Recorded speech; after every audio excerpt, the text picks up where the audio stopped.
चला सर्वांचं स्वागत आहे आपल्या सुंदरच्या बागमध्ये. हिरवेगार झाडं पाहून तुम्हालाही छान वाटेल, प्रसन्न वाटेल. माझं तर हे दररोजचं काम आहे. मला याच्यामुळे खूप जास्त एनर्जी राहते. जेव्हा बागेमध्ये येते ना, तेव्हा इथून जायची इच्छाच होत नाही. या कामामध्ये रमली ना, तर कुठे कोणताही विचार नाही, कोणतंही काम नाही. फक्त असं वाटतं फक्त हे बागकामच करत राहावं. आता एवढ्या मोठ्या मोठ्या कुंड्या मी उचलत आहे, इकडच्या तिकडे ठेवत आहे. हे माझं दररोजचंच काम आहे, काही नवीन नाही मला. पण तुम्हाला मात्र छान वाटेल हे सर्व बघून. हिरवळ बघून डोळ्यांना एक वेगळं समाधान मिळत असते आणि डोळ्यांसाठी हे चांगलंसुद्धा असते. आज बरेचसे कामं केले होते, काही हँगिंग प्लांटर लटकवायचे होते. पण तुम्ही आज व्हिडिओ याच्यासाठी पूर्ण बघा. मी एक ऑर्गॅनिक साबण बनवलेली आहे घरच्या घरी आणि ते तुम्हाला कशी वाटले ते पण नक्की सांगा. कारण मला बऱ्याच दिवसाचा मनामध्ये विचार होता, पण ते होत नव्हतं. पण म्हटलं चला आज करून घेऊया. पक्ष्यांना बघा, हे सुकलेलं कणीस होतं, हे पण काढून घेते आणि इथे लावते मी हँगिंग प्लांटर पूर्ण. कारण पाऊस पडला ना तर 10 o'clock, मॉस रोज याला खूप सुंदर फुलं येतात आणि ते प्लांटर जर इथे लावले ना, अजून बागेमध्ये शोभा वाढेल आणि छोट्या छोट्या गोष्टींनीच बागेची इतकी शोभा वाढत असते. आज बागेतील वस्तूचा वापर करूनच आपण एक साबण बनवूया, की जे काही पूर्णपणे आयुर्वेदिक गोष्टीचा उपयोग मी करून बघितला आहे. कडुलिंब, तुळस खूप गुणकारी आहे आपल्या आरोग्यासाठी. हे आपण पाण्यात उकळून पिलं तरी चालते. पण आता याची साबण बनवली ना, तर खाज वगैरे अशा बऱ्याच गोष्टी निरोगी राहण्यासाठी उपयोगाला येईल. मी थोडासा साबण बेस बाहेरून बोलवला होता.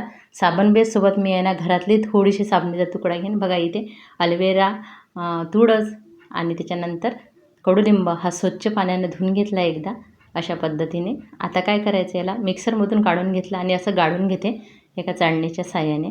आणि हा आहे आपला साबण बेस मी मागवलेला होता आणि पहिलाच अनुभव होता माझा हे करण्याचा. पण मला असं वाटते की आपली जी साबण राहते ना, त्याच्यामध्ये काय टाकतात काय माहीत, त्याचा खूप जास्त फेस होते. याचा फेस खूप कमी प्रमाणात होते, पण साबण मात्र लावण्यासाठी छान असेल.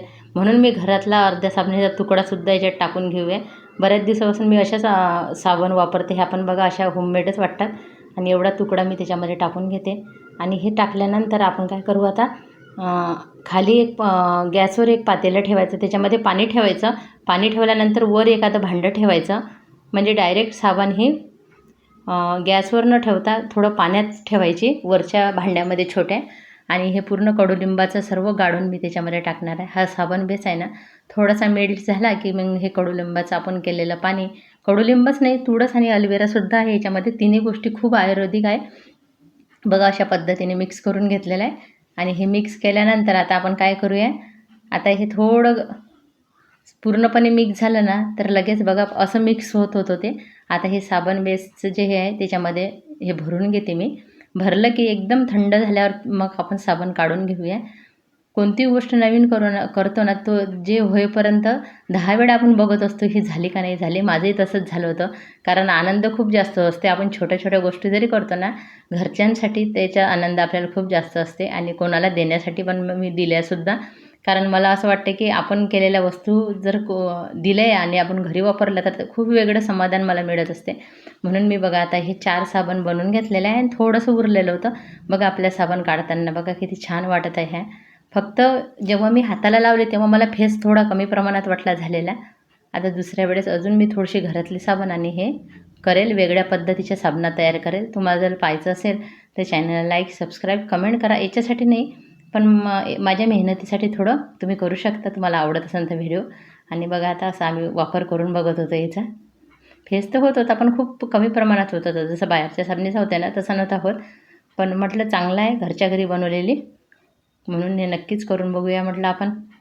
सगळ्या घरातल्या वस्तू होत्या. घरातच एक तुळस आहे, अल्वेरा आहे आणि कडुलिंबाचं मोठं झाडसुद्धा आहे अंगणामध्ये. त्याच्यामुळे मला बाहेरून तर काही आणावं लागत नाही. कडुलिंब हा माझ्या बागकामासाठी सुद्धा उपयोगाला येते.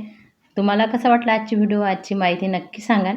हा माझा होता पहिला प्रयत्न आणि प्रयत्नानेच माणूस शिकत असते. आज जरी आपल्या काही चुका झाल्या तर उद्या आपण अजून खूप छान बनवू शकतो असं मला वाटते. म्हणून प्रयत्न हे करत राहिले पाहिजे प्रत्येक गोष्टीसाठी. धन्यवाद सर्वांचे मनापासून.